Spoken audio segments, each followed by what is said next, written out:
Hello, everybody. This is My Leak. This is the My Taught You podcast.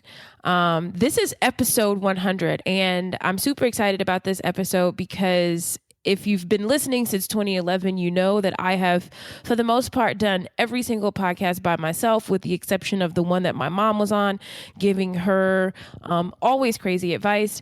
But I think moving forward, I will continue to do them, but I want to invite people that I actually know that are doing really amazing things in the world. And so today I have one of my closest friends on, Ken Burkeen. You may know him as the founder of the Beautiful Hair Steamer, also the Beautiful Salons. And so I have invited him on today to answer some of your questions because Ken is the person that I go to for just about any question. And so, Ken, welcome to the show. Thanks, Malik. I'm excited to be here. This is my first podcast, never done one before.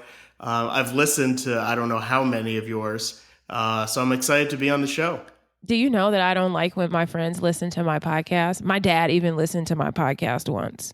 I wasn't a big podcaster listener until a few months ago when I was struggling with not having enough time to work out and not having enough time to educate myself, train myself. And so I just started bundling the two things together. Let me exercise and listen to podcasts at the same time so I can knock out two birds with one stone. And so that's how I started listening to more and more podcasts. That's awesome. Before we get into the questions, what are some of your favorite podcasts to listen to?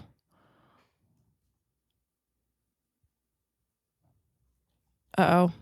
You know what? That was my mistake. Before we get started with the questions, what are some of your favorite podcasts to listen to?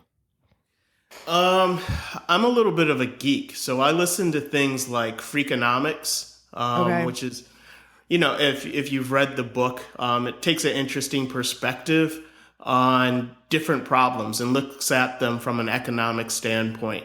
So anything from, Black Lives Matter and police violence to just any popular subject, but it takes a look at it from an economic standpoint. So I really like that. I'm a sports fan, so I've got to listen to my fantasy baseball podcast. And really just a lot of self-help, how to manage your time more effectively, the 4-hour work week. Tim Ferriss. Yeah, exactly. He has a great podcast. It's really, I really search for subjects, not that I have a specific channel or subscription that I always listen to, but I'll just go and search in podcasts to find people who have spoken on topics that for that day or that week just seem to kind of speak to me. Got it. Okay. Well, I don't want you to get all super technical because I want people to get to know you not as like Mr. Executive Ken, which I know you can get very comfortable being snooze fest. I want people to get to know you like I know you as he's very smart, super awesome advice. So I am going to get into some of the questions, and I don't know if you know this, but people write me literally daily asking me all kinds of questions. So first question for you is this. First of all, she says she loves my podcast. Hey, Izzy. Hello. She says, I need advice. I recently quit my job in May as an executive assistant in New York to relocate to California to pursue my dream working in production. I have experience working on the radio and working for NBC in New York. I have only been in California for a month now and have connections here prior to moving, but it has been hard adjusting to life out here without my family and close friends. But I know this is what I always wanted to do in life. So I'm adjusting as best as I can. I'm 24 years old and about to turn 25 soon. Should I give California a time limit in regards to moving if it doesn't work? Am I not working hard enough to get where I need to be? I appreciate any advice. Help. Yeah, that's an interesting question when you have to relocate somewhere and you don't have the support network that you're used to having around you. I don't think that you can put a time limit to when your success or blessings are going to come. That's a really hard thing to do. And it also puts you under the gun to like, oh, I only got 3 months. I only have 2 months. I only have 1 month. I think you end up maybe not doing the right things or the things that you should be doing when you've got this time pressure under you. I think it's more important to say, have I exhausted all of the ways to get connected in California and pursue Wow. my career?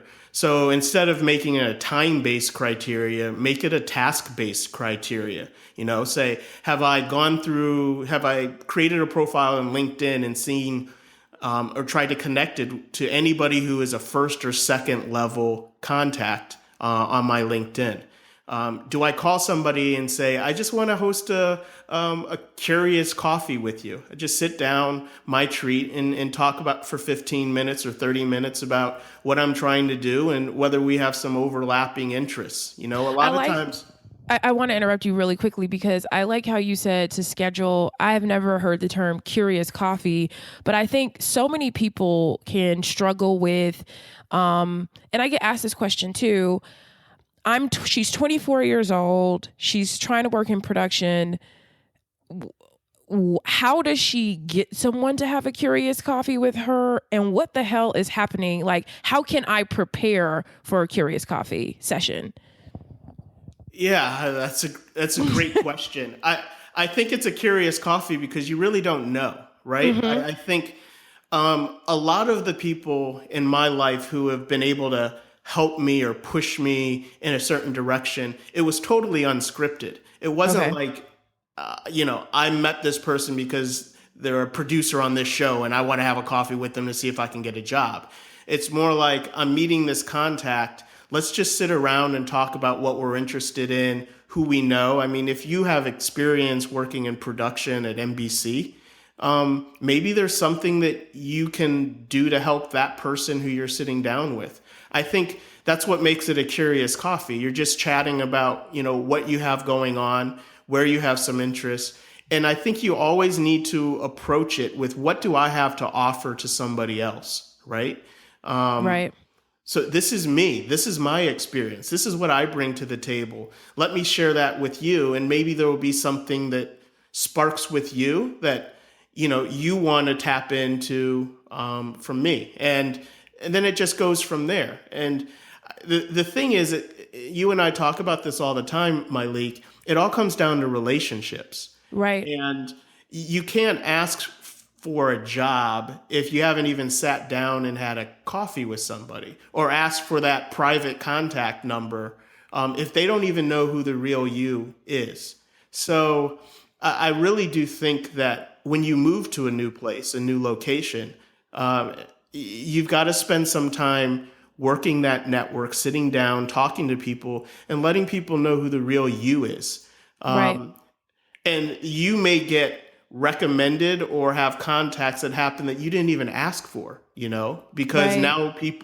now 10, 15, 20 people in California or wherever it is, whoever it is that's doing it, they've got evangelists out there who are also trying to make connections and help people out, right? So I really do think that just getting out and setting it up is I'd like to have treat you to 30 minutes of coffee and get to know you. I call it curious coffee, but you can call it Right. whatever you like. Whatever you like. And I think what's awesome about that, and something else that I just want to add, is that you want to do that with no sort of like goal in mind. I think everybody thinks that, if I can sit down with Myleik or sit down with Kim for 30 minutes, like I have to walk away with something tangible. And a lot of times it's not. You walk away seemingly with nothing, but it may become something in a month, in a year, or in a decade, or it may not ever become anything,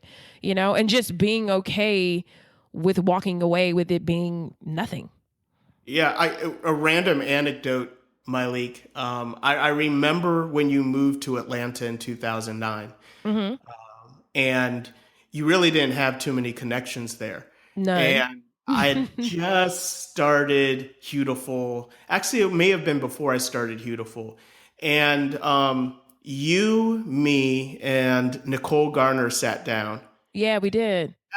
And this was 2009. There was no multi-city Garner Circle offices. There was no Curl Box, and there was no Beautiful. Right. But we just sat down and we chatted, right? And, you never know when those conversations pay dividends 6 or 7 years down the road. The same thing with Michelle Breyer at naturallycurly.com. I think you introduced me to her at some point in time. Or, I think that's just, you have to shift your mindset to say a percentage of my time needs to be dedicated to creating relationships that at some point in time are going to pay dividends. And it just has to be the way that you approach whatever profession you're in, whether it's production, music, graphic design, it doesn't matter. Right. I agree, obviously. So thank you for that one. We're going to get into another question. And, I think I ended up writing Izzy back because she seemed stressed out and I didn't want her to leave California before we recorded this podcast. And basically, I told her the same thing. I think people don't understand how young 24 is, and I know when you are 24, it seems like, oh my God, or you're looking at your peers. And I always say, Ken, in this social media age, you and I started working. I met Ken when I was 21. I'm 37. Ken, do you want to tell people a little bit what you were doing a decade ago when we met? Yeah, well, it was more than a decade ago, right? Yeah. My math is terrible. You know that. You're just trying not to date yourself. Yeah, right. I was working a commercial production shoot for Procter & Gamble. I was an assistant brand manager on the Always brand, feminine care at Procter & Gamble. Mm-hmm. We were doing a shoot, and there were only 2 Black people on the shoot. Me, I was representing the brand and making sure that the photographer and everyone got the shots that we needed. And you, Malik. So it was, I was like, who is this? I got to find out who this person is on this shoot, because there aren't a lot of us in this industry. And just finding that you got on the shoot as a college student. Hustle. That's what I do. Was just and for me, I didn't, I didn't know much about you, but I said anybody at that age who can get onto this shoot and work professionally, the budget was like $250,000, is somebody who I want to know and keep in touch with. And so I remember after the shoot was done, I had my expense account. So I took you to Cheesecake Factory. And I was so pumped because Cheesecake Factory was new to San Francisco at the time. And I was still, I was in college and I was working those shoots, but those shoots paid well, but they weren't frequent. You could make, I was you probably didn't know this. I was an assistant makeup artist. And as an assistant makeup artist, I think my rate was like $400 a day. And sometimes those shoots would be a few days. And I would remember in college, if you could work, a 2-day shoot or a 4-day shoot, like those Gap shoots were like 4-day shoots, $1,600. I wouldn't have to work again for like a month, and then I could focus on my studies. So I would cut class.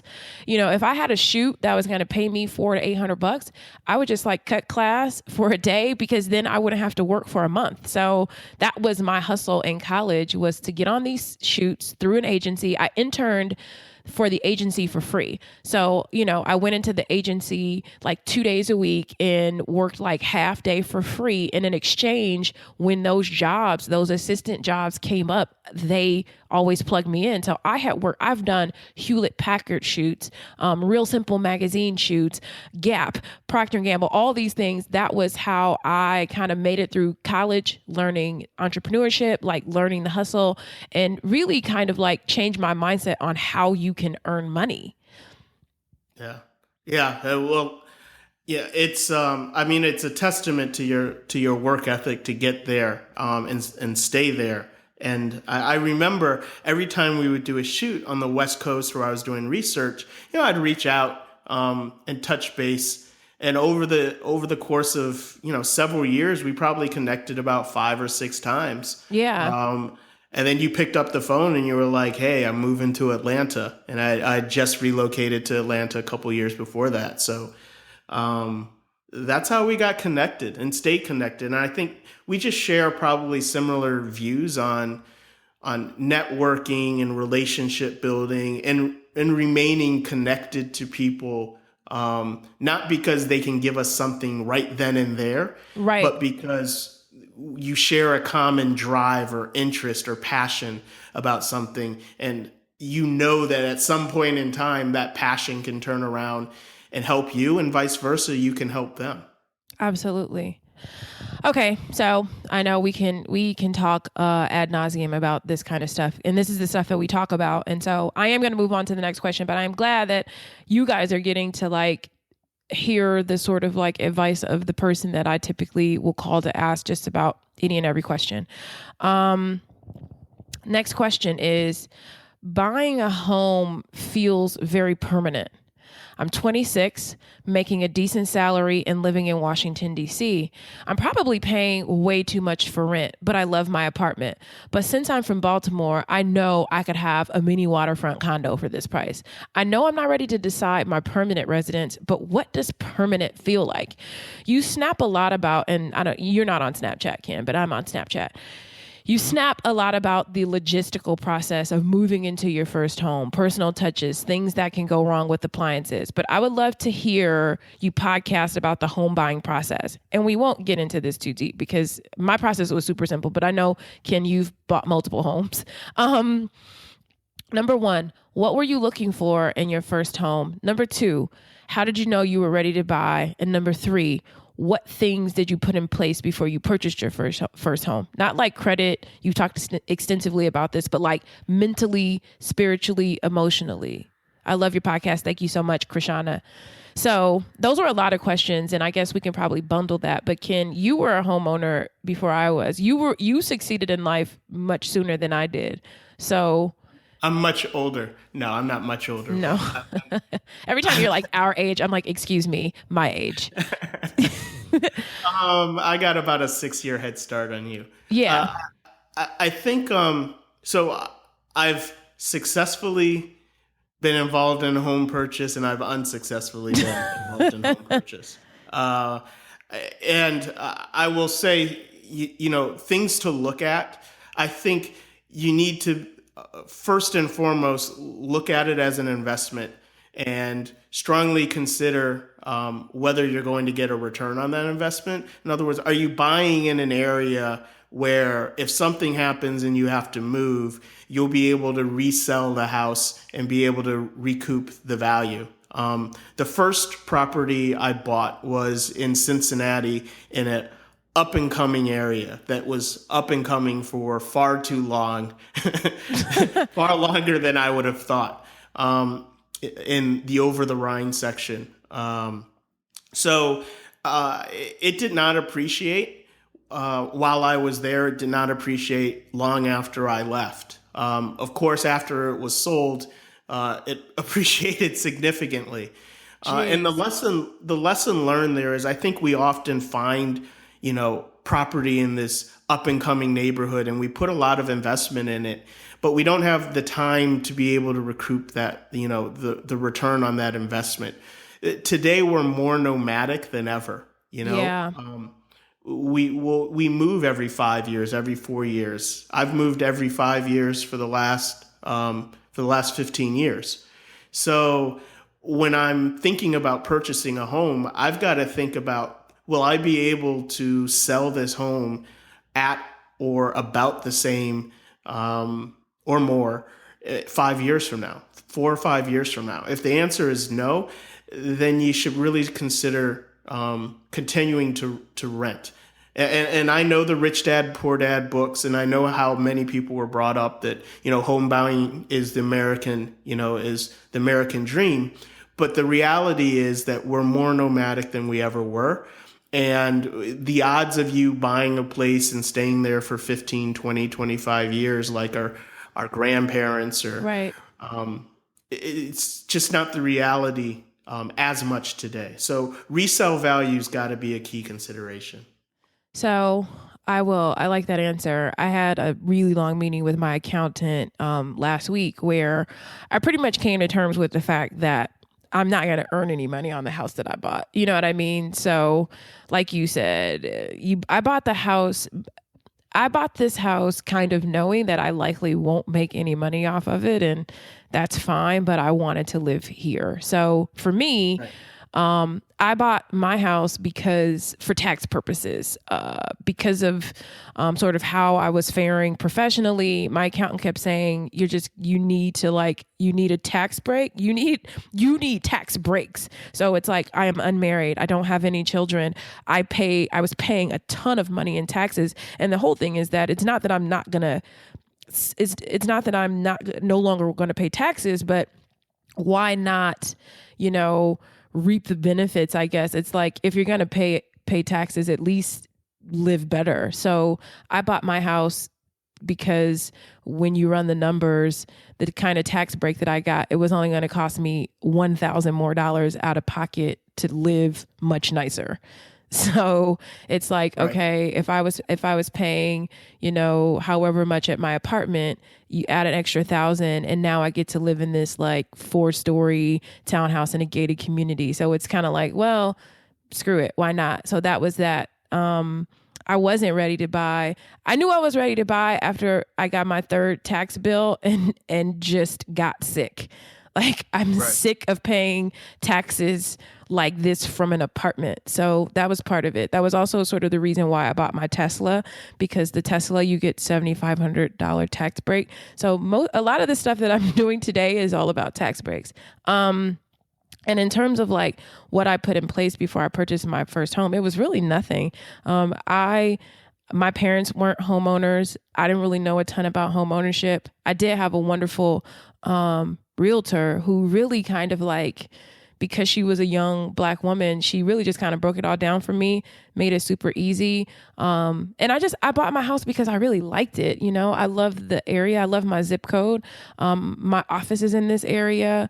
I love my neighbors. And so it's less about the investment for me and more just about, basically, I'm essentially renting a really nice house because I'm not going to make any money, Right. Right. Yeah.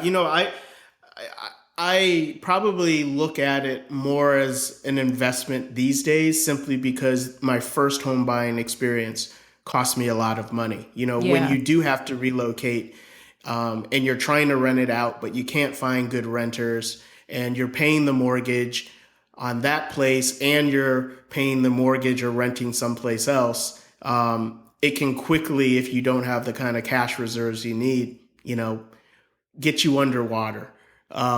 So I think really, really long and hard about it. I think we tend to think about things that cost less money a lot longer than we think about a house, because a house can sometimes be really easy to get into. Yeah. Some places you barely need to put anything down on it. And so I just think that, don't put yourself in a situation. The banks have a long memory. So you don't want to put yourself in a situation where you can't reverse a decision that, 5 or 6 years or 3 years down the road, you kind of regret. But home ownership is a beautiful thing. The older I get, the more I look forward to being off the road and back home. I love your house. When are you Thank guys you. inviting me back? Ken has the most impeccable view ever. You do. I love your view. It's awesome.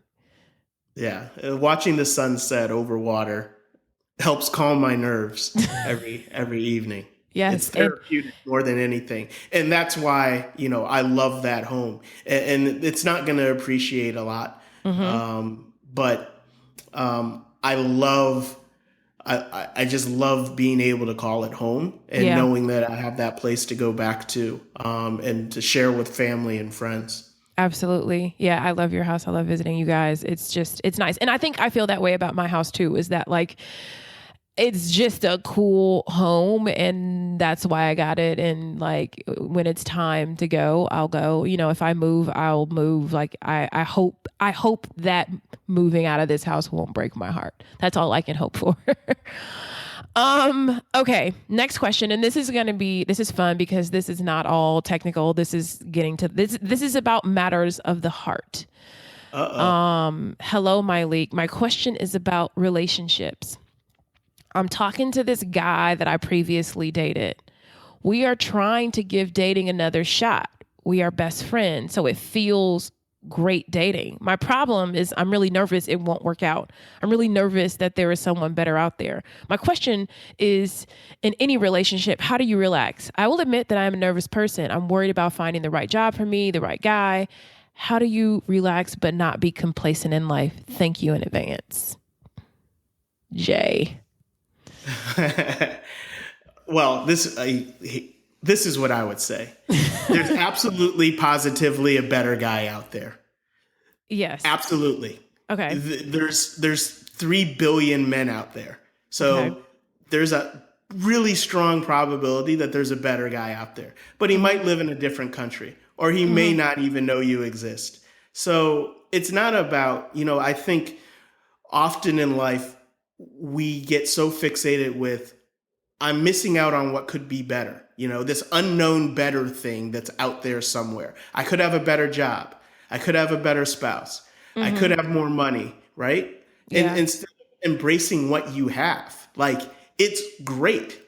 Everybody would love to be married to their best friend. I mean, I think that you would, ideally, whoever you marry becomes your best friend, or is your best friend. This is the person who's going to take care of you when you're drooling on yourself in your old age, right? Right. So there's nothing wrong with being with your best friend, even though there might be somebody who lives in, North Dakota who's a better fit for you. It doesn't matter what you have. Live in the moment, embrace the moment. Be thankful for what you have and put all of that energy into that relationship. I think that that's probably the best approach. Okay. Is to try to date her best friend and put her all into that. Why not? I mean, what do you think? Well, I mean, I get what you're right. Well, my thing is just like, this is the thing, is that I have dated obviously in the past, and Ken, like I said, I have called Ken about dating people in the past too. And the truth, he is correct. There's always somebody great out there. But I do think that there are times when the person that you are dating is really just destined to be your friend. Like, I've been in a relationship with someone that I got along with, and that, they were cool, but when it came down to it, they really didn't check off all my boxes. And so, but I guess that's not what she's saying. She's just more or less saying she's worried it won't work out. And it's just like, it doesn't matter who you with, there's a chance it's not going to work out. And not just because of a breakup. I mean, the spouse can pass away. Many things can happen. But every single relationship ends. Yeah, and I guess I think my bigger point is don't get lost always chasing the BBD, the bigger, better deal, right? Because sometimes the deal that you have that's right in front of you is great. Now, if there's something in a relationship that just is flawed, right? Like it's my best friend, but there are 2 things that we just fundamentally disagree on that we would never get past. That's a different thing. Yeah. But if the only thing that's holding you back is this fear that there might be somebody better out there, or there might be something better, you're going to find yourself missing the opportunity that's right in front of you. That's perfect. I think we can just leave that one right there. I agree. This is a question that kind of pissed me off a little bit, but I'm gonna, I read it and I was like so mad, but like not mad at her, but mad for her. Hi, Malik. You are who I look to for advice, so here I am. I have a mantra I use often. What would Malik do? Anyway, I'm looking for a career with a particular company that never posts openings for positions. I've been wanting to work for this company for over 4 years. I know they will believe that I'm not qualified due to lack of schooling, but I know that I am able to do it since I have done it before and did it damn well. I want to reach out to someone at this company and have gotten email addresses for contacts as well as a general phone number for the office. Actually, this is not the question I got mad at. Sorry. When I reach out to someone, what do I say? I know you would offer to take someone out for lunch or coffee, but how do you go about doing that with a complete stranger? Should I ask in the email if they are hiring, or how can I submit a resume? I would love to meet with someone so they can judge me by my passion, drive, and ambition, not by paper. But I don't know what to say during the meeting. Help me, please. Thanks for your time. Yeah, I think so. There are certain companies that will not hire certain people who've either gone to school, not gone to school, or maybe didn't go to the quote right school. Right. I was told as when I was in graduate school, I was told by a company that quote we don't recruit from that school. So get some experience and then circle back, and maybe we'll take a look. And it's just a way to quickly filter. You know, companies get 1,000 applications, and you need some kind of filters to say, how do I narrow this down to 50? Right. Mm-hmm. So my suggestion is you've got to build the informal network first, because if you submit a resume and it has, these automatic disqualifiers, you're already dismissed before you get a chance. So, you've got to go that informal way. And you're right. It is uncomfortable, right? I think your advice, Myleik, we've talked about the coffees and the informal. It's timeless. Like, it's a timeless and appropriate recommendation. And for those who can get themselves past the nerves of it, will find some success. And it's a numbers game too. You've got to do it multiple times. But it sounds like she's got the skill set. Mm-hmm. So she needs to just spend time for people to get comfortable with the fact that while she may not have this certificate or degree or school, she has these other intangibles that cause us to overlook those things, right? That put her into the let's consider heap versus the disqualified heap. So, you really got to spend your time doing the informal networking, and then you slide the resume, and have them walk it through. I'm asked countless times, hey, can you call so-and-so and help get my resume through? So that would have to be the approach in this situation. But there are a ton of people who are hired for jobs where they're either not listed publicly, or they don't have the criteria that's listed because they've done the other work to create the network and the relationships to get them past those hurdles. Awesome. I think perfect advice. It was actually the next question that got me upset. So I will do that one. And then I'll just do a couple of quick ones that I think that'll just be crazy for you, because you're probably like, this is the kind of stuff people ask. Let it be known that Myleik refused to share any of the questions up front. Because I know how you try to get all technical and try to be prepared. And then people don't get the real, because you've rehearsed. No rehearsing on this. So listen to this one. Thank you so much, because she's raved about the podcast. Thank you. So she says, as a plus size Black woman seeking employment in the fashion industry, I have been met with much resistance, although I have been complimented on my interview skills and background. I am qualified, but can't seem to land a gig after a year of applying in countless interviews. I've been able to land a temporary gig at a popular fashion website. I'm approaching my 6th month as a temp, and I've expressed my interest in becoming a full-time employee. I receive compliments on my work and work well with my peers, but my supervisor does not seem supportive in my quest. I most recently requested a touch base to go over my progress and to once again express my interest in the open position for the role I'm currently in. My supervisor canceled the touch base and went on vacation for 2 weeks. I've reached out to HR to express my interest in interviewing with no reply. My question is, and this is the one that made me upset. My question is there something else I should be doing to be considered for full-time employment? Am I wasting my time and constantly following up? This is a great opportunity, and I've been looking for work for a while. So she says, thank you and thank you. Yeah, this is the one that I'm just like, I want to know your thoughts on this. So she's plus size, woman of color, fashion industry, wants to work in the fashion industry. I'm assuming New York. I could be wrong, but what are your thoughts on this? Well, it's a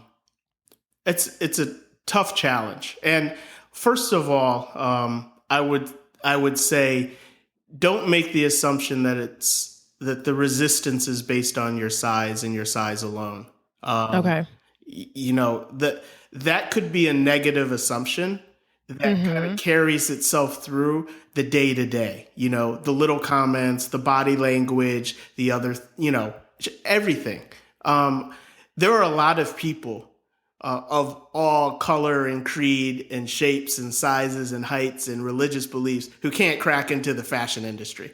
It's just really hard. So I think the first thing is to shed some of the negative image about self away. You are who you are. The challenge in the fashion industry is it's just there are a small number of jobs and a heck of a lot of people going after them. This can't be the only opportunity out there.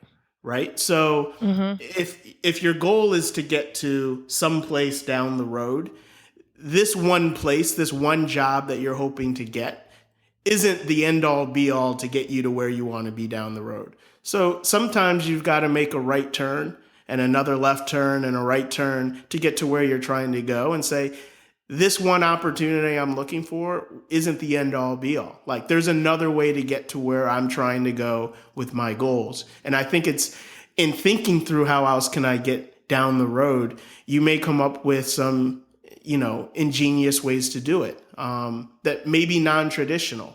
But I think that one, take the kind of negativity out of the process. Do your best work, be positive, own who you are, but also consider a different direction to get to your end state. And just know that rejection is a part of everyone's job. When I was at Procter & Gamble, I really, really wanted to get into hair care or other beauty brands, but they kept pulling me back into Always. Like I was the fem care guy. The only way I got out of the Maxi pad guy. The pad guy. Right. Pad guy. The only way I got out of there, and I loved doing what I was doing, was, I had to resign and start a different career in a different city, and ultimately got to where I wanted to be, which was hair care. But I never thought that my way to get to hair care would be taking a 5-year journey and starting my own company. I always thought that the way to get to hair care was them giving me a job on Pantene or Herbal Essence. Like that was the only way. So, and I don't know, maybe they didn't want to give it to me because I was a guy, Right. Or because I was black. I have no idea. But what I do know is that I have my own hair care brand now. And it's only because I decided to take a different approach and never let who I am be part of the equation of what I could achieve and what I couldn't achieve, or why I wasn't successful. Ooh, I like that. That was awesome. Okay. I am going to get into some more questions. We'll see how you do. Hi, Malik. I dated a guy for 6 months. He told me that he wanted to continue dating. I asked him if there was something in the works. He says no. A couple of days later, he told me that he was taking someone to the movies. Then a week later, I found out he went to Miami with another woman through lurking. So when he got back from Miami, I just stopped talking to him. That was in April. It's now July. Would you have just left it like that or tell him about himself? I asked because I feel like he lied to me. Rant done. I think she approached it the right way. I can't even build on that. Yeah, like cut him off. If trust is one of those things, or open communication is one of those criteria that you're not willing to compromise, don't compromise. Right. And you don't even have to go and revisit. You don't need to go and tell him about himself. It's just not the right guy. It's not what you're looking for. It's not how you roll. So I think she did the right thing. Yeah, I think so too. I think sometimes, and I know, and you know that I've suffered from this too, is that I was addicted to wanting people to know that I knew that they wronged me. Like I always felt like I had to do that. And now that I'm older and more chill and, have had a professional to talk to about these things, I have just realized, and I think that sometimes people they misunderstand me because I don't argue really, I don't argue, and I'm just not into going back and forth. And I think that some people will do things, and I don't know, sometimes I think they do things for attention, or, when I was younger and dating, I felt like I knew a lot of men that processed drama and confusion as like love and care. I don't know how they grew up in their home, but if somebody wasn't fighting over them, or they didn't have some mess, some dust constantly kept up, they didn't think you cared about them. And now that I am much older and I have, I was just thinking to myself the other day, every day I have a list of things that demand my attention or care. Like I don't have a choice. These are things that I must deal with. And the trivial stuff, there's no time for it. So I don't address it. I remember my leak, remember when we were both getting our businesses off the ground, Curlbox and Beautiful, and people would email and say things, many of them hurtful, and you and I would like get ready to go in on them, right? And true story, I used to have my leak type what she wanted to say. Yes. And then email it to me, not the customer, not the whoever did you wrong. Email it to me and just take a deep breath. And I'll either edit the email for you, right, or just hit delete. But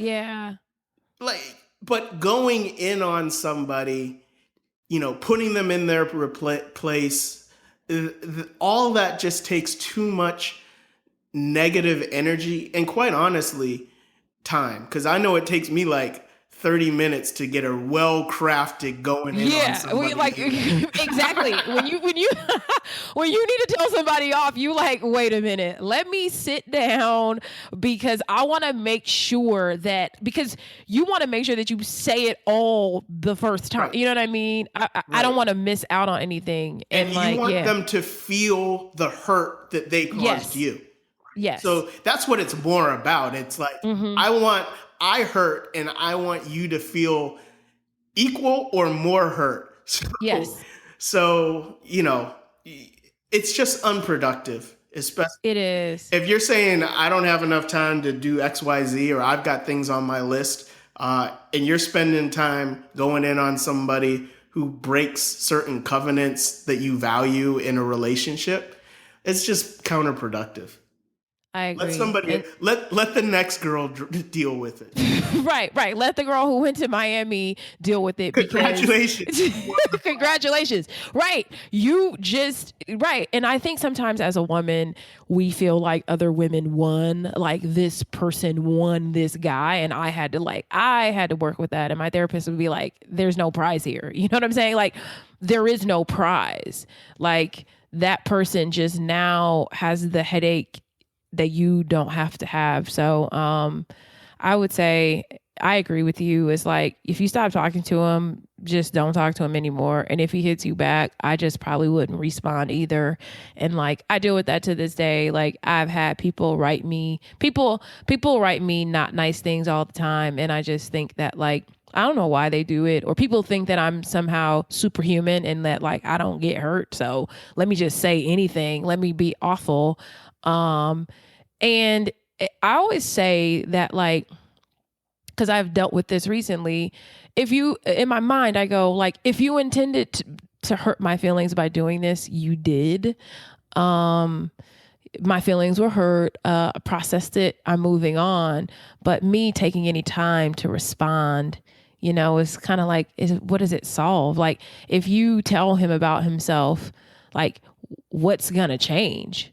Nothing. You still not talking to him. Like, and he didn't get over on you. Like, you will win because you're gonna move on with your life and find somebody who treats you well, who you don't have to do that kind of stuff with. Yeah. So, I am going to ask my last question because I think it's good and I'd like to answer it too. And I definitely want your thoughts on this, but have you ever suffered from imposter syndrome? If so, how did you conquer it? I've transitioned from education to tech, which is largely white male. And even though I know I'm great at the work I do, there are still moments, mainly in the company of these men, that I feel self-conscious about my skills. Have you ever suffered from imposter syndrome? You're asking me? I'm asking you. Yeah, absolutely. Absolutely. Yeah, I think. I mean, my personal experience, I talked about Always and Procter and Gamble before, but I was hired as an intern between my first and second year, and they put me in their feminine care division. So, former Army officer, went to West Point, had never worked in business besides throwing newspapers and working at an amusement park. And all of a sudden, here I am. I'm 28 years old, and I'm being asked to develop, interactive online programs for 5th through 7th grade girls who are entering their first menstruation, like, right. Like what? I had no idea. I don't have any sisters. I have one female cousin.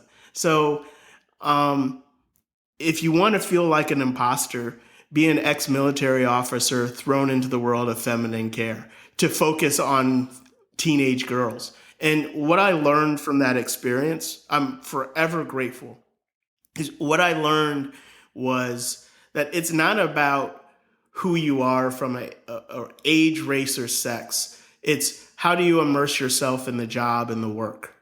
So I took the challenge on and I started reading every single teeny bopper teenage magazine I could get my hands on. Cosmo Girl, Tiger Beat, you name it, Teen Vogue, everything I could get my hands on. I'd browse the aisles of Claire's boutique. Like, I knew more about what people were saying, what was pop culture for tweens, everything. And so even though I was a 28, 29-year-old black male with no females in his family, I was able to speak from a position of knowledge, and I was able to speak comfortably about it because there was nobody who understood, kind of the pop teen culture or what was going on more than I did at that time. And it allowed me to be able to, do my job really well. Awesome. I definitely have suffered from imposter syndrome at times because sometimes it's just this thing of like, I felt like I didn't have anything to do with my success and that somehow I was like, got lucky, and that because I had nothing to do with my success and I somehow got lucky, that I didn't deserve the rewards, and then I felt compelled to sort of like give them all away, which, I spent a lot of time feeling like I should give all this stuff away, and like not really understanding why people really believed in me. It was like, why are these people telling me yes, and why do these people believe in me? And even though I want them to say yes and believe in me, why? Right. So yeah, well, your writer, I mean, she got invited to the party, right? They're letting her in. And it's not because they just thought that they should give her the job. I mean, there's obviously some skills that they saw. So own them and spend that time, all your time, really immersing yourself in that work, so that people start to look at you less about, well, what school did she go to, or she's a female, or she's whatever, and really starting to own, she's just an expert in this space. I want her on my team because she's got a better understanding than anybody else in this area. Right. But yeah. Yeah, I feel like an imposter often. Right. You're like, what the hell am I doing? Even sometimes like coming to my neighborhood and my house, like, I mean, I live here. I bought this house, but it's like, I sometimes feel like I don't belong, like this is not where I was supposed to be. And I remember, I'm pretty sure you remember when I first kind of sort of quote unquote made it, I'd just be like, is this real? Like, when is someone going to come and like knock on my door and be like, girl, is this just kidding? No, I still wait for somebody while I'm shoveling the driveway. I'm waiting for someone to pull up and roll the window down and ask for my card and say, hey, I live around the corner. Can you shovel my driveway out when you're done? Because there's nobody who looks like me in our block, in our area. And so I feel like an imposter in my neighborhood. I'm cautious about what I do because I kind of feel like, well, maybe someone will think I'm in the wrong neighborhood, especially these days. So it's a feeling I get often, but you just have to say like, look, I believe I belong where I am, and I'm not going to apologize for being where I am and for what I've achieved. Yeah. I'm just going to work hard to be better than you at it. Hello. That's the deal, and I think that's sort of, and people will make you feel that way, like I ordered some chairs the other day and the guys, like 2 guys delivered them. And it was like, I opened the door and the laundress actually opened the door. And then I came and was like, hey, and they were like, you could just tell they were just so blown away of like, how is this happening? Are you a photographer? Are you this? And I was just like, I actually have a call, so I have to go. I know you don't get it. I don't get it either, but you gotta go. But I do appreciate you saying that. And I think that for all of us, I think most people don't know what the hell they're doing. I think we know what we know, but there's a whole bunch of stuff that we don't know, but we don't refuse to try because there's just a whole bunch of stuff you don't know, every day. And your good friend Brian and my good friend Brian, I remember asking him like, when will this get easy? And he's just like, it won't. Like, it won't ever, because just as soon as you master one thing, there's something new to learn. And you should be happy to always be a student, and once you no longer have anything to learn, I don't think you should be doing it anymore. Well, I rarely hire somebody based on, this is what I need done and this is what they've shown that they can do. Like, I hire someone because I expect them to deliver more than they've ever done before. And I expect them to be able to push my business forward, right? Like, so they should feel like an imposter when I hire them. They should feel like there are things that they don't know how to do, because I want somebody who is bringing certain things to the table, intangibles that's going to allow them to grow and develop. So I kind of hire for the future. And I'm looking for skills that, like, okay, good communicator, passionate about what they do. All the other stuff, I believe they can figure out. So they should feel like a little bit of an imposter because, they're being hired for something that they've never done sometimes. So I think that's just a natural feeling. And the people around you might not look like you, and that's okay. Right. Okay, Ken, I appreciate you coming on and answering all these questions. And then because I want to ask you just like a couple quick hits, you do not need to overthink this before we go. Most people don't know that you also like to cook probably as much as I do. I think that is you and your wife like both cook very well. But what is the last dish you made? Oh, geez. The last dish I made, slow cooked black beans, and a mojo Cuban skirt steak. So I did like a Brazilian with a caipirinha on the side. It was nice. It's on my Instagram, actually.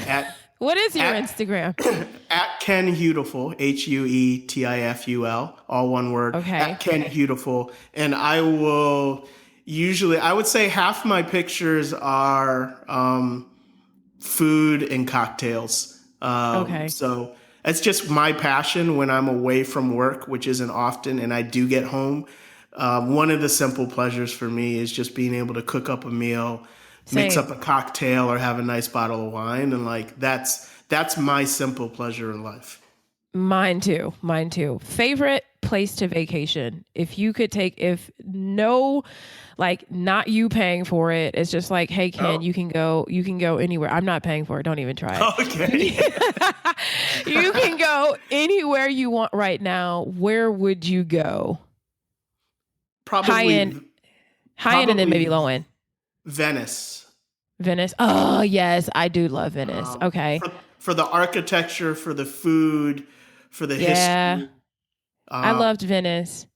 Yeah. So Venice is so picturesque. You can never stop taking pictures. When we went to Venice last year, he was just he's like, can you you're going to want to take a picture at every stop. So just wait, and just get it all at once. Okay. So high end Venice, domestically, where would you go for the weekend?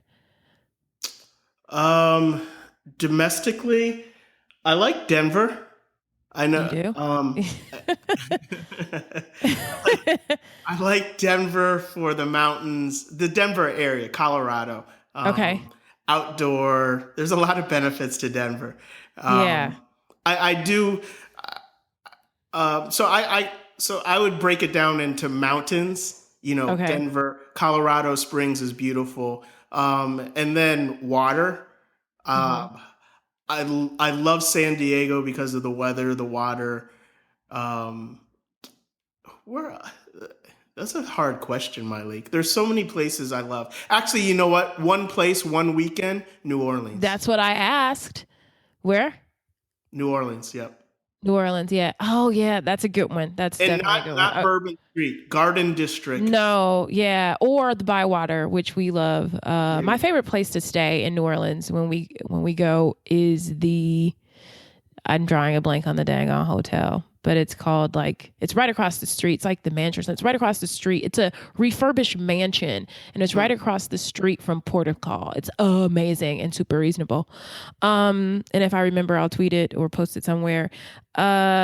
Favorite, one book, and don't say a zillion books. One book every person should have, in your opinion. Wow. Jeez, you're killing me. I know. And I didn't want you to prepare. I liked the immutable laws of marketing. Okay. Bye. Can I do a second book? I knew you'd want to. The Immutable Laws of Marketing. Okay. Love Marks. Okay. Is that the name of the book? Love Marks? Yes. It was from a former creative director. I want to say Saatchi and Saatchi. Oh, yeah. And it just talks about creating brands that people fall in love with, and how you do that, and they're timeless. I think so many brands today are like here today, they're gone 3 or 4 years from now. So how do you create not just a brand, but a love mark? When someone sees it written, they're like, I love that company. Like, I love the experiences that they've provided. And how do you build a company that is a love mark versus just a brand, or even worse, just a product or service? Oh, wow. Okay. I'm on Amazon right now. I'm going to be buying that. It doesn't have a full 5 stars. It came out in 2005. Yeah, it's an older book, but I think it's really, really relevant even today. Okay. I'm going to get that. And this is the very last question. You have $20. What would you do with it? What would be the one thing you would do with $20?